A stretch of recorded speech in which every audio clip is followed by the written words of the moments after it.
This is Democracy, a podcast about the people of the United States. A podcast about citizenship. About engaging with politics and the world around you. A podcast about educating yourself on today's important issues. And how to have a voice in what happens next. Welcome to our new episode of This is Democracy. This week we're going to discuss the war in Afghanistan, America's longest war, and a war to which Americans are now leaving. President Biden just a few days ago announced that as of September 11th, 2021, the 20th anniversary of the attack on September 11th, 2001, on that 20th anniversary, the United States will withdraw from Afghanistan after almost 20 years in country. What has the Afghanistan war meant to the United States? Why were we there? And what can we learn from this war for future conflicts and for the future of American democracy? We're very fortunate to have with us, I think, one of the best, most thoughtful and interesting people writing about this topic, my colleague and good friend, Aaron O'Connell. Aaron, welcome to This is Democracy. Thank you very much. It's a great pleasure to be here. Aaron was with us, I think, more than a year ago on an earlier episode on American military history. Aaron, as many of you know, is an associate professor of history here at the University of Texas at Austin. He's also the director of research at the Clements Center for National Security. Aaron has written a lot about American military history, American society and policy, and he's written quite a lot about Afghanistan as well. He's a military historian who focuses on policymaking and strategy, but also on culture and society. One of the reasons I find his work so exciting. His first book was on the making of the Marine Corps. The title is Underdogs. His second book, which was equally impressive, was a collection of essays he published and edited on our latest, longest war, Losing Hearts and Minds in Afghanistan. He's now working on a new book on the global war on terror called Nation Breaking, the global war on terror at home and abroad. In addition to being a distinguished scholar and teacher, Aaron is also a distinguished policymaker and a military veteran. He served for 26 years in the U.S. Marine Corps at the rank of colonel. He also served as special advisor to General David Petraeus in Afghanistan, later served as a special advisor to the chairman of the Joint Chiefs of Staff, where he wrote actually on issues of terrorism and strategy. So he has that direct policy experience he brings to the topic. And then he served in the Obama administration as director of defense policy and strategy on the National Security Council staff. So it's fair to say that Aaron knows these issues inside and out and is the best person to talk about them today, I think, with us. Before we turn to our conversation with Aaron, of course, we have Zachary Suri's poem. What is the title of your poem today, Zachary? When a War Lasts 20 Years. Let's hear it. When a war lasts 20 years, does anybody remember when they slurp their cornflakes that a soldier eats his breakfast from the commissary of a fortress, slurring into the desert? When a war lasts 20 years, do people as they float in morning traffic begin to forget that bombs are exploding thousands of miles away, floating too until they fall? When a war lasts 20 years, does anybody remember when they sit at their smooth desks that a child walks through the ruins of their home, rough and broken in on itself? When a war lasts 20 years, do people sleeping on the city bus begin to forget that a drone flies the breadth of a valley in a minute, a valley twice the size of the interstate? When a war lasts 20 years, does anybody remember when they sit down in an armchair and open up a book that a plane lands on asphalt across a dozen seas, each more vast and insurmountable than the tome you've been meaning to read? When a war lasts 20 years, do people startled from an evening doze think of the same moment in a refugee camp on a borderland somewhere far away, the same shock at seeing a world form from blackness? When a war lasts 20 years, does anyone even remember the first groove of the first boot scraping the soil, but the first weapon that dropped from a plane to a waiting arm, but the first saber that crossed the desert's only cloud? I love the ruminating quality of your poem, Zachary. What is your poem about?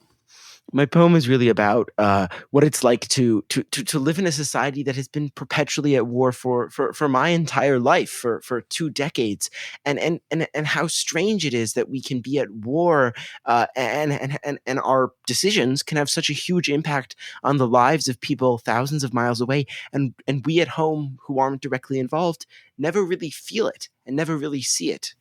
That it blows my mind, Zachary, that every day of your life we've been at war in Afghanistan. Aaron, what's the backstory on this? How did we come into this war, and why have we been there for so long?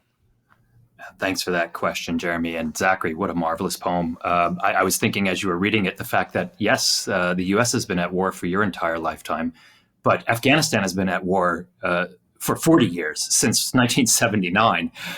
So it's actually all the more sort of doubly interesting to me just to think about it from the perspective of being an American, and then to try to think about it from the perspective of the Afghans. So the backstory to our war, the war that begins shortly after 9/11, is basically there's sort of 2 or 3 major stages. We have a long relationship with Afghanistan, and all through the Cold War, we had a very limited role. But in the 50s and 60s, we were effectively giving them dollars for development, which for our purposes helped in containing the Soviet Union. So there was a modest amounts of funding, but regular funding to improve agriculture, to build irrigation systems, water and sanitation, basic services. And it's very successful. Afghanistan's an incredibly safe place in the 60s. It's people go there on holiday, no kidding. Now, our foreign policy changes in the 1980s, and this is sort of the middle stage. But the reason our foreign policy changes is really because Soviet foreign policy changes. And here I'm speaking about the 1979 invasion of Afghanistan and the decade-long occupation. During those years, we switched from just giving agricultural and development support to an Afghan government, and now we shift to giving military weapons and ammunition and later training to Afghan militias in order that they might fight the Soviets on their behalf and on our behalf. But here's the key thing. Even though we fund this massive endeavor known as Operation Cyclone, the CIA runs it, it's the Pakistanis who choose who get the weapons. And that's really important because over the 1980s, about $4 billion goes to the Pakistani ISI, the Inter-Services Intelligence, their version of the CIA. Half of it from us, half of it from Saudi Arabia. And that money is meant to fight the Soviets, but the Pakistanis have a second purpose. They use it to fund Islamist anti-Hindu militias that they think will be useful in a fight in Kashmir, which is disputed between India and Pakistan. So what this means is throughout the 1980s, American dollars and weapons are going to the most religiously extreme, most religiously conservative tribes in eastern Afghanistan, which is being picked by the Pakistani government for their own purposes. So did that work? Well, it works in some ways and not in others. It certainly helps to drive out the Soviets. By the time we start giving them Stinger missiles to shoot down their helicopters, it just becomes rather costly for the Soviets to stay in Afghanistan. But it also leaves a heavily militarized and emboldened Pakistani intelligence services because they are the ones channeling the weapons and the dollars, and there's a certain degree of skimming that occurs. So this means when we leave Afghanistan, in other words, when we stop funding these militias in the late 1980s, what you have is a rather dangerous situation where there are large numbers of religiously motivated Pashtun extremists with strong connections to the Pakistani government, all of whom are beholden to a degree to that Pakistani government. Once the Soviets leave, and this is stage 3 of the relationship, Afghanistan descends into a horrible civil war. From 1992 to 1996, all those militia groups turn on each other. They fight against each other. There's a siege of Kabul that lasts for over a year. And this only ends when Pakistan intervenes yet again, and this time with their own dollars funds the Taliban, a small religiously extreme group from southern Afghanistan, which, with Pakistani help, takes over the country. There is a war. That war is, there are at times Pakistani pilots flying in that war. It is a Pakistani proxy force.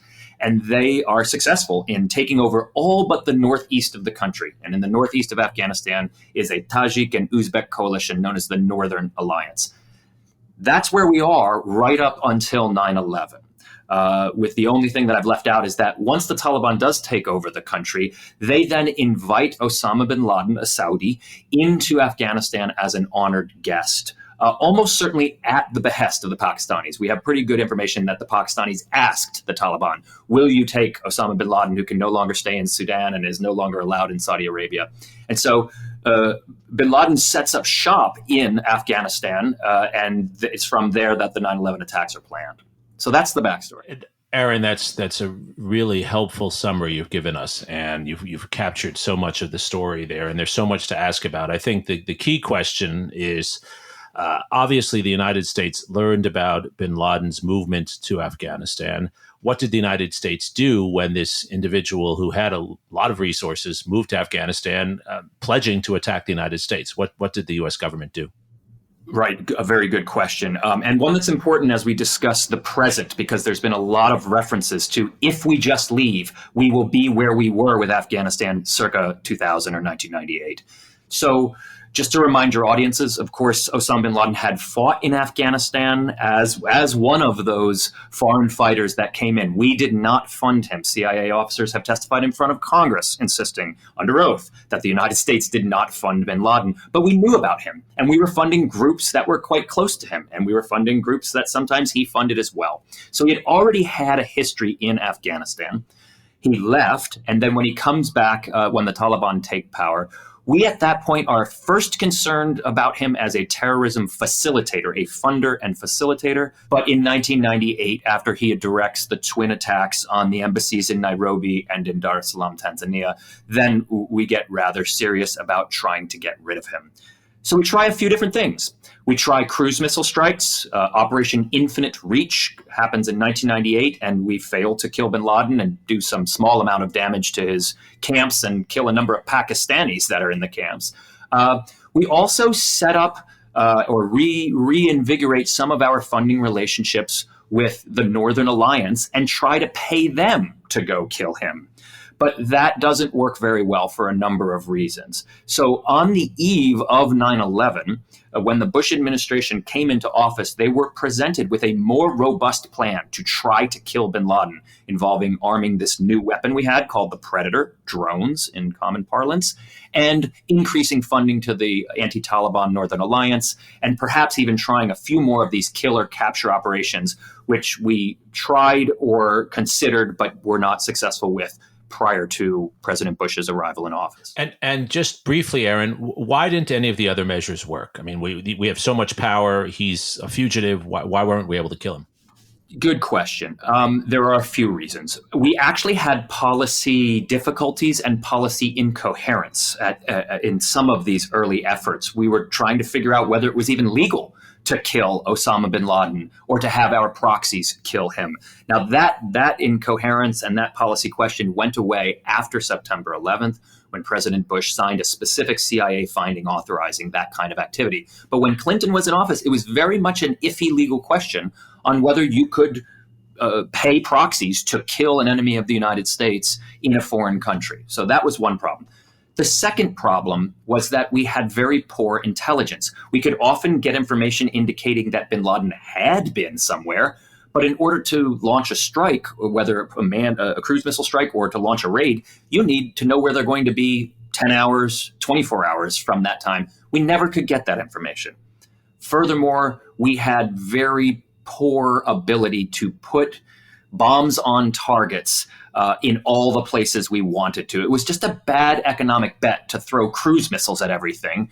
And there are really just countless places, caves, mountain ranges, other areas, ways that bin Laden and his followers could hide so that we couldn't ever know where he was at a given. Right. This is a really important point, that it's actually very hard to kill someone like that in those circumstances. There's one more crucial point. I'm so sorry. A third reason we couldn't find bin Laden was that we didn't have an Afghan government cooperating with us in that endeavor. These were the Taliban years. They were protecting him.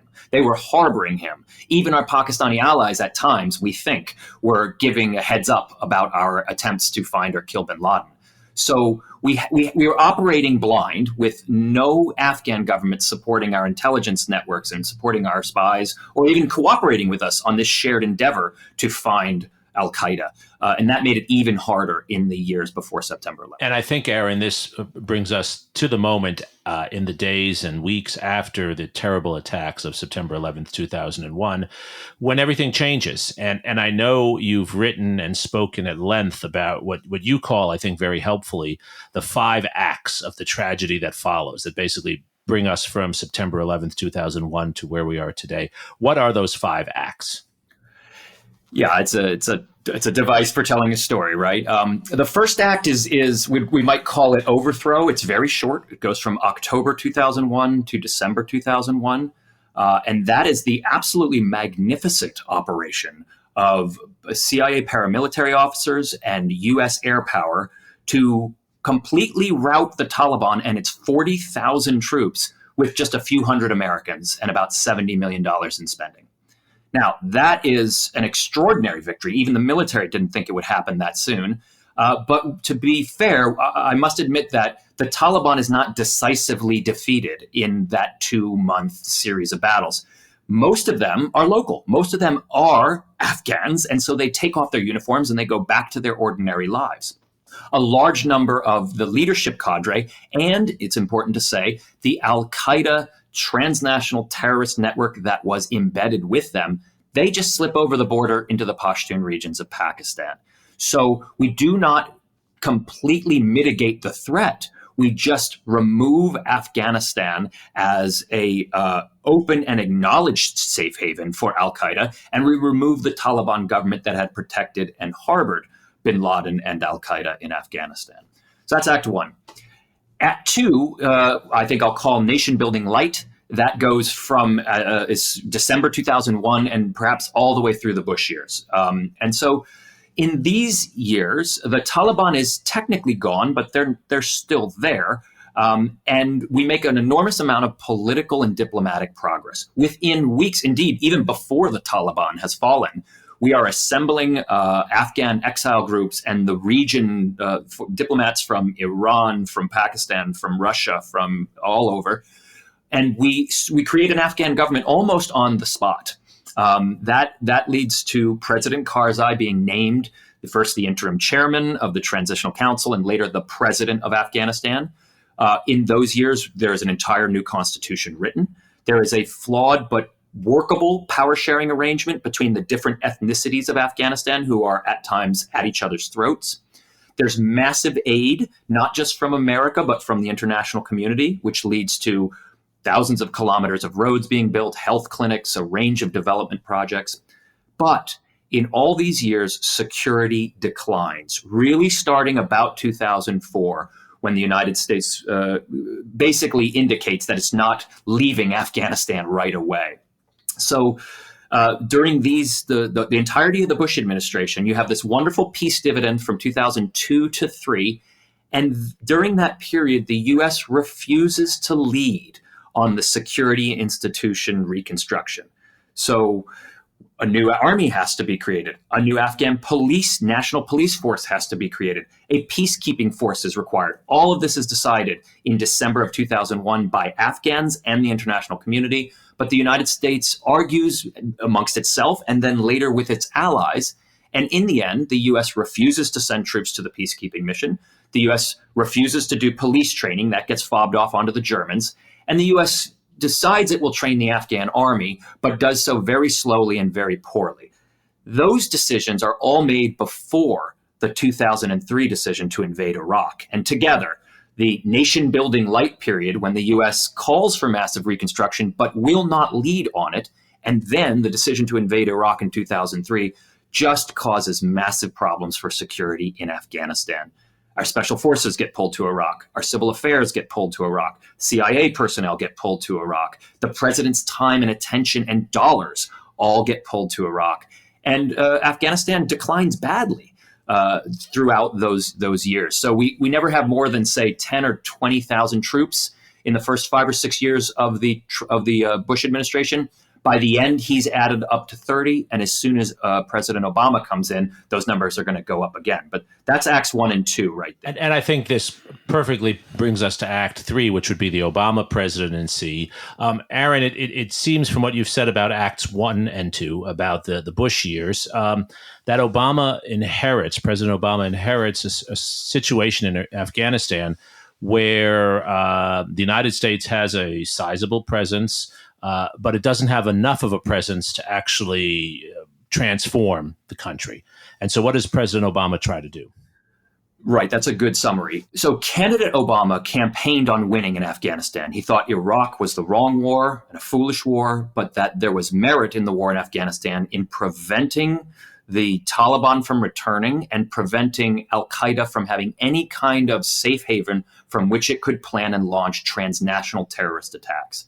So Obama triples the troop levels in Afghanistan in his first 2 years in office.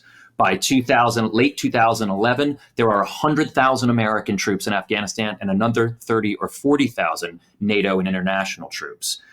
The idea here was to convince the Taliban it could not win militarily, to show the same massive military combat capability that drove them out in the first place, and then hopefully transition to some kind of Afghan-led process whereby they'd take over running the security of their own country, even if we had to fund some of the efforts. Well, it shows some progress. The Obama surge certainly led to some security gains, but the president undermined his own goal. And this is a story told in many books at this point. When he announced the surge to 100,000 troops, he said that once they're in place, they're only going to stay for a year, and then they'll start to come home. So it made it easy for the Taliban to just stall and to wait. And not just the Taliban, let's remember, the Taliban's supporters, the Pakistani government.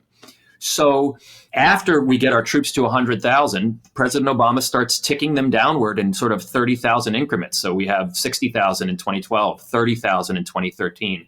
And then for the final 2 years of the Obama administration, there's less than 10,000, about 8,500 troops in the country. All while we continue to train the Afghan army and police, fund certain elements of the government, send advisors, and do non-military development work. All that's happening at the same time. Now, things really changed in 2011 when the United States kills Osama bin Laden in Pakistan. And I think that's one of the reasons that President Obama starts ticking those troop levels downward, is that he sees there's a window here where the military dangers of an al-Qaeda attack are diminished. And his very reason for having a one-year timeline was that he thought that the Afghan government needed sort of a push, needed to know this won't last forever. You better fix your rampant corruption, your terrible predatory behaviors, and things of this nature. So that didn't really change, unfortunately. There was no major improvement in the Afghan security forces. The police remain horribly corrupt. The graft remains terrible. And even as that was going on, President Obama also tried peace talks. He opened up lines to the Taliban to say, we can keep ramping up. We can keep smashing you militarily. Shall we have peace talks?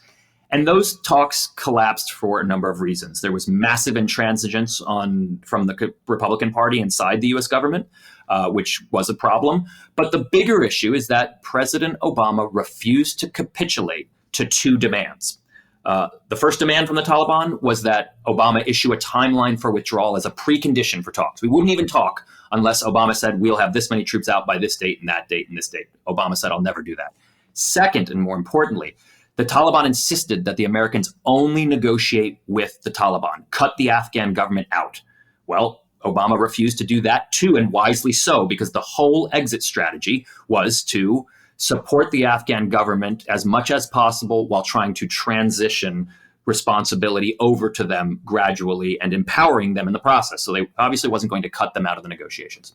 So starting in 2014, both the United States and indeed NATO agreed that 2014 is the year that the Afghan government will take over for security. We will continue to train them. We will continue to fund salaries and help and provide in extremis support. But starting in 2014, the Afghan government was in charge of its own security. That's where it stayed until the Trump administration came in 2017, which is Act 4. And so how do we understand the Trump administration? Because it also surges American force in Afghanistan, right?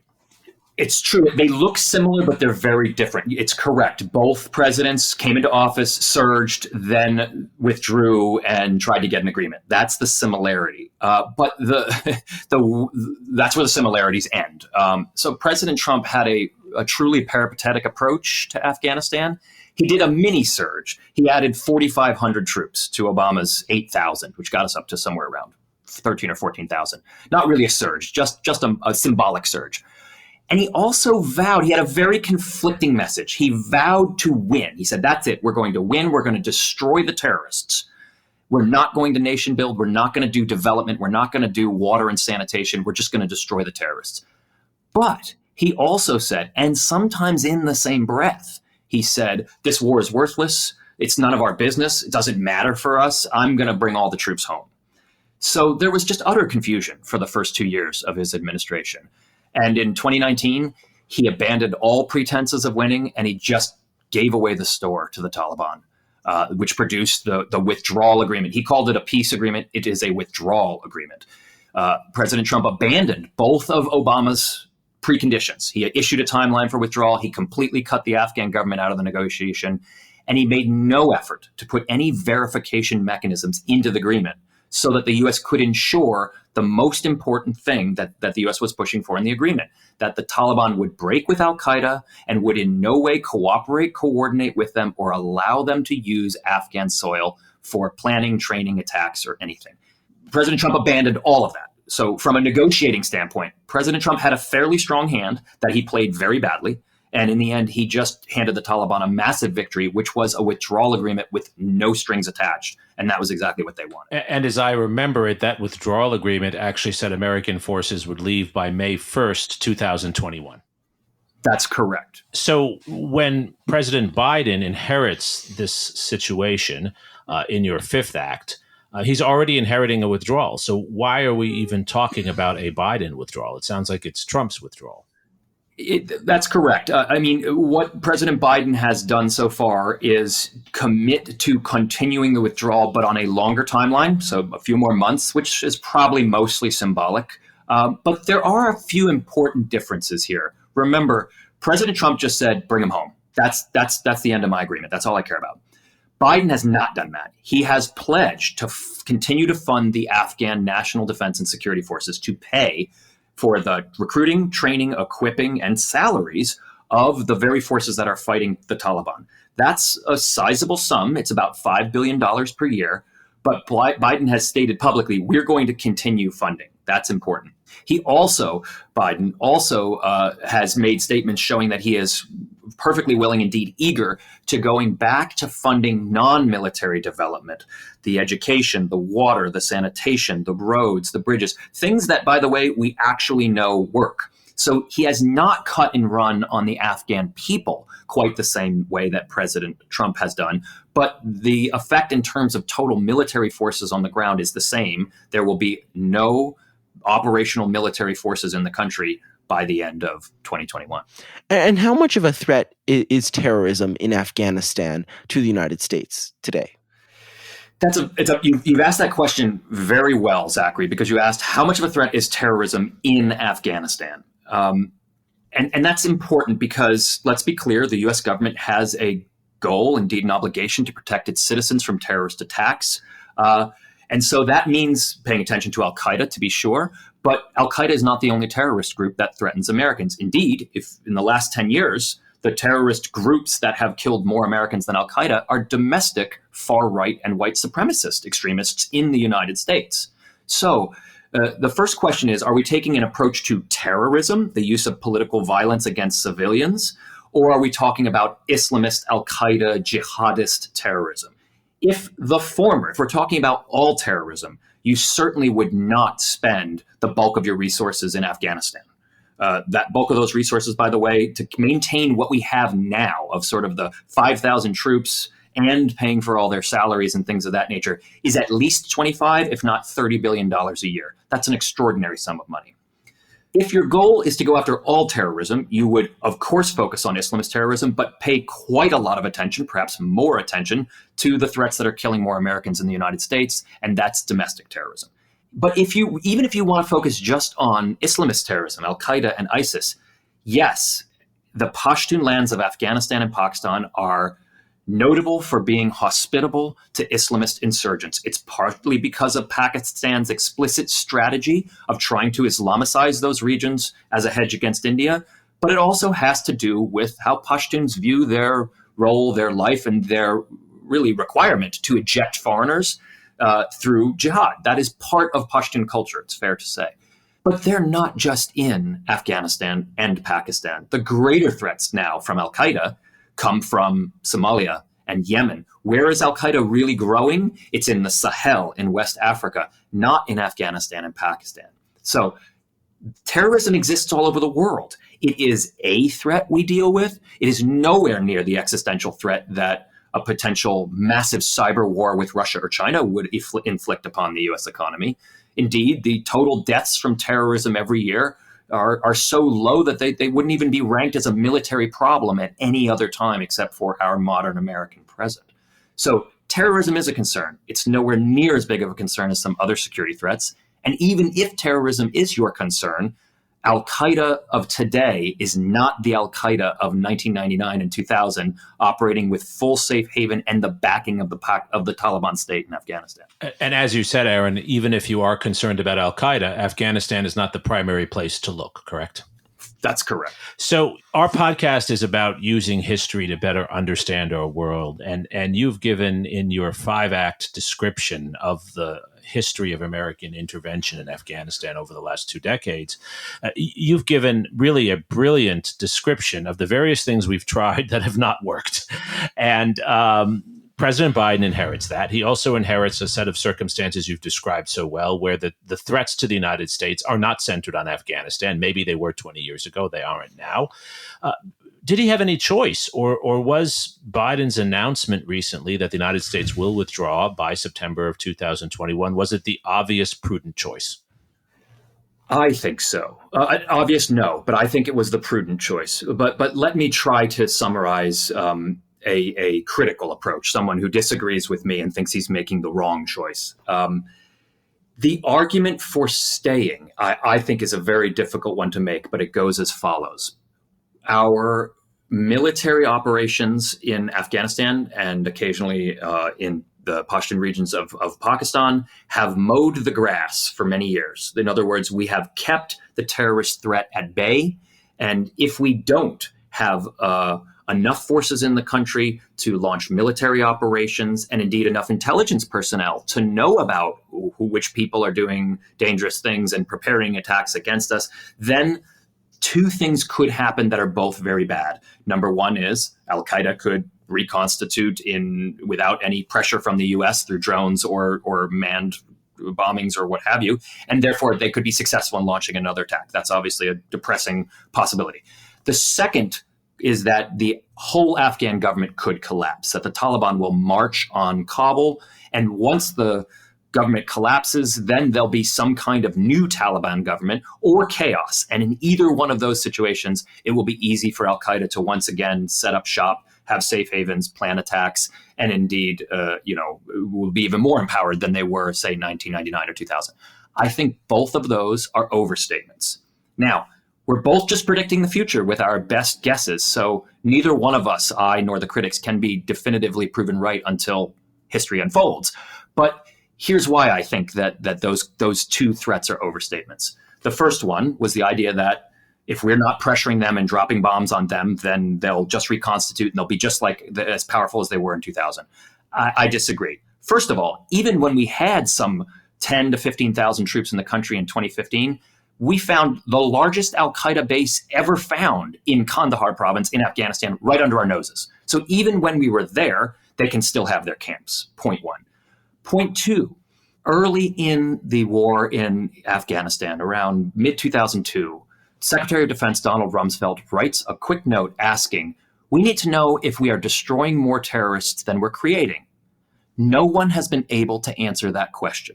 We have no way of knowing whether our constant pressure of drone strikes or targeted raids or what have you, yes, they're obviously taking out some portion of the leadership cadre, maybe taking out that most successful bomb maker, and that decreases the threat to America. But every time one of those bombs falls, it also has the potential to recruit 2, 5, 50 new people to an Islamist transnational terrorist cause. So the first argument critics make of why leaving is dangerous for the United States is that Al-Qaeda will be empowered, and I'm not sure that's true. The second thing that I hear from critics is that if we leave, the Afghan government will just collapse. I think that's an overstatement as well. President Ashraf Ghani, who I've had the pleasure of meeting with and having a meal with even once, spoke on the Sunday shows just this week, and he said quite clearly that the Afghan government won't fall. We are in a military stalemate and have been in one for at least 10 years, where the government can hold the population centers and control about 50 to 60% of the districts, and the Taliban can control about 10 to 12% of the districts. We can't rout them out and defeat the Taliban. They can't march on Kabul and topple the government. I firmly believe that even with the U.S. gone, the likelihood of a wholesale collapse of the Afghan government is small. But I might be overly optimistic. Reasonable people can disagree on that point. Isn't that really, that latter point, what's motivating a lot of the critics?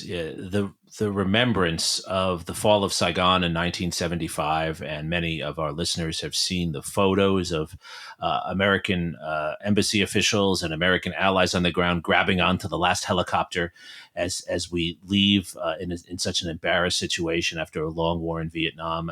Isn't that really what's motivating a lot of this today, that 20 years of effort, even if not successful, that if we leave, it'll all collapse and it will look like failure? I think so. I think what you've just described is a sort of a combination of a sunk cost fallacy that we've just been paying for so long we can't give up, and the specter of history, the specter of Saigon, the quote unquote Vietnam syndrome. I think that is driving a fair amount of the criticism. On the Vietnam analogy, I've written a fair amount on this. There are some things that are similar to Vietnam. There are a lot of things that are different. And what's important here is the 1975 evacuation of Saigon is really like a wholesale departure under crisis as an invading mechanized army is banging down the doors of Saigon. That's not where we are here. And importantly, the Afghan government is going to continue to receive funding for their Afghan national defense and security forces. So the Vietnam analogy will be important in this actually plausible scenario, which is in the next 5 or 10 years, there'll be a debate in the Congress about should we continue to fund the Afghan government to the tune of $5 billion a year? Why? In a sense, having the troops there was a brilliant insurance policy, because when you have American troops in the country, no lawmaker is going to say, we can't give them the money. They obviously are fighting a war and our boys are fighting that war too. Once there are no American troops there, you're going to see the appetite for continuing to fund the Afghan government go way down.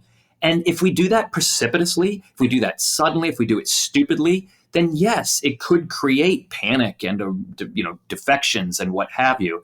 But we've been there for 20 years.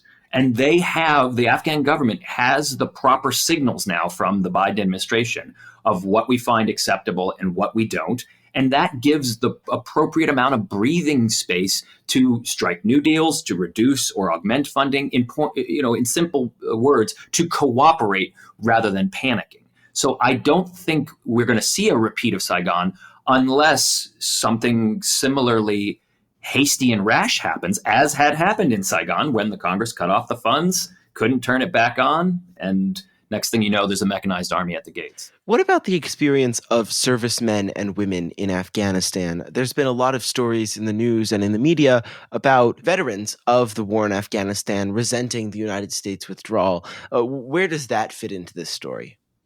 Well, Zachary, I've been talking with not only a number of veteran friends, but a number of Afghan friends over the last 2 weeks. And I've found that there is some fear among Afghans that we're just going to completely leave, cut the funding. And that has led to some sort of strong op-eds saying, don't betray us, do not abandon us. Among veterans, it's much more mixed. I'd say 50-50. People who think this is the right thing, that we have reached a military stalemate. The military tool is not one that will get us to victory. We've been for 20 years in some ways trying to build a house with a fish. In other words, using wrong tools for wrong results. And so there is a large group of veterans who are saying, absolutely, it's time to leave. I'm one of those, but I'm not the only one. Those that have been in opposition, it's mostly the ones I've spoken to. It's out of a broad-based empathy for the Afghan people and a fear that the society will degrade once we leave. That is the principal debate. Will Afghan security degrade precipitously, minutely, or into chaos if the U.S. leaves? And as I've said, I'm a bit more optimistic than some critics. And so that's led some of the veterans I've spoken to just tell personal stories of people they cared about and who they now worry are in danger. So, Aaron, as you know, our podcast really tries to use this history that you've taken us through in such detail, with such thoughtfulness and such fairness. It tries to use this history to derive lessons that people who care about democracy today can take from this history going forward. And as we all know, our fear as historians is that the wrong lessons will be learned. What are the correct lessons that Zachary's generation in particular should learn, that people who have only known war in Afghanistan, what lessons should they take from this long conflict? Okay, I think I have a couple. The first I would like to offer is just don't fall for easy hypotheticals. And this is actually more a lesson on how to talk about Afghanistan than it is on the war itself. But what I hear often are people that just say, we never should have attempted nation building in Afghanistan. It doesn't work. That's not what the military does. And then with just that august statement hanging out there, they walk away proudly of what they've just claimed. There's no evidence really to support that nation building doesn't work. You know this as well as I. We certainly successfully reconstructed Japan and Germany. We've done nation building in Panama, in Kosovo. We've done things like nation building in Haiti. So the idea that it just can't be done is belied by the facts. The second sort of thing I would advise people to avoid are sort of the easy, if you just use more force arguments. These are very common, more often on the political right than on the political left, that you just needed to bomb more. And that's nonsense. I will offer as counter evidence the simple fact that every single year in Afghanistan for the last 15 years, the civilian casualties of the war, the Afghan civilian casualties, have been largely stable at about 3,000 killed every year and about twice as many as that wounded. So almost 10,000 casualties every year. That was true when we had 100,000 troops in the country and we were bombing around the clock. It was true last year when we had 6,000 or 7,000 and we were only using military force in extremist situations. So my first lesson is just be careful of the easy analogies because they don't work. You have to look at the country on its own terms. The second lesson I would offer is about the importance of synchronizing your tools and using the right tools for the right job. So what happened in Afghanistan, we made a crucial mistake in the early years, and it mostly flowed from a campaign promise. President Bush got into one of the few foreign policy debates in the 2000 campaign between Vice President Gore and candidate Bush was over whether the U.S. should do nation building, and Bush came out strongly against it, brought it up in more than one presidential debate. That was a wedge issue. He could say, I want to do hard power, none of this soft stuff. Gore disagreed because we were at that time doing nation building in Kosovo. And that really trapped President Bush because what he had to do as soon as we defeated the Taliban in December 2001 is actually reconstruct Afghanistan. Because he had moved away from it in the campaign and because his top cabinet officials, principally Secretary of Defense Donald Rumsfeld, believed that that was no appropriate mission for the troops, we really bungled it right out of the gate. We sent all kinds of signals that we're not staying, we're not going to do peacekeeping, we won't even do these other missions, someone else can do them. That would have been hard enough to sustain on its own, but then we invaded Iraq. And that completely destroyed the good faith coalition of NATO in being involved in Iraq and really set Afghanistan back, as I have indicated earlier. So the lesson for that is that, number one, you've got to use the right tools for the right things. And there were books already written on how to nation build by the people who had done it. And it needed to be state-led, but with support from the military. That didn't happen in Afghanistan, and it didn't happen in Iraq, and it could have. That was simply as dumb as still using cavalry squares in the Civil War when the Europeans had long ago figured that that's an outdated technique. So you have to synchronize your power, and you've got to use the right tools for the right end states. And the U.S., principally under President Bush, and much more so under President Trump, took a very narrow conception of power that thought the shock and awe of the bombing is what's going to change minds, and the rest of the stuff is all doors and windows, and we don't do that. We really have to abandon that kind of thing. Aaron, do you think we'll do better next time? Because we both know there will be a next time. I do think we'll do better, and I think your point is the most important one that people walk away from, and it's what angers me the most when people say we just shouldn't do reconstruction or nation building. No one makes a plan that in 24 months they're going to do reconstruction. Crises happen, and nations have to react. And I think the biggest lessons of the Cold War, which you and I have spent some time studying, is that getting others to do your fighting and dying for you is a great move if you can maintain a large and robust coalition. That's why NATO worked. That's why the Cold War was a shared endeavor between the US and Western European countries and Canada and others. We really threw that out the window in the early Bush administration. And we also took an overly militarized approach to many of the problems. And that really did have a number of negative consequences. So we do have to get this right. And there are already books out there that'll tell you how to nation build properly if you'd like to prepare for it. Zachary, Aaron's given us so much to think about here. For your generation that now has spent your entire life with the Afghanistan War and now will live through the end of that war, do you have hope going forward? How do you look at these issues? I think there is hope going forward that the United States will not make necessarily the same mistakes when it comes to foreign policy, but maybe that's just because we've tried everything, and at this point we've seen so many of these mistakes. But at the same time, I think that there's a real recognition now that these issues are so complex. Just the fact that we've had 4 successive presidents who have tried and in many ways failed to handle these issues is evidence of that. 4 presidents from the 2 different parties.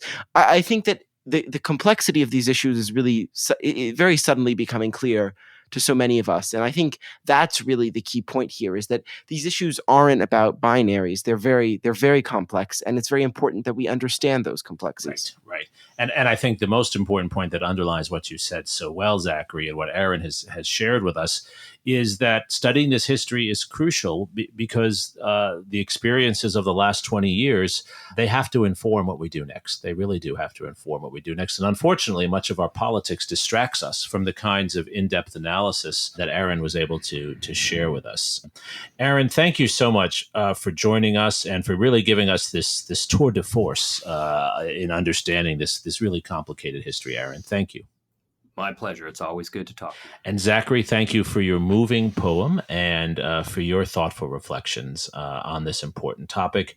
And thank you most of all to our listeners for joining us for this episode of This Is Democracy. This podcast is produced by the Liberal Arts ITS Development Studio and the College of Liberal Arts at the University of Texas at Austin. The music in this episode was written and recorded by Harris Codini. Stay tuned for a new episode every week. You can find This is Democracy on Apple Podcasts, Spotify, and Stitcher. See you next time.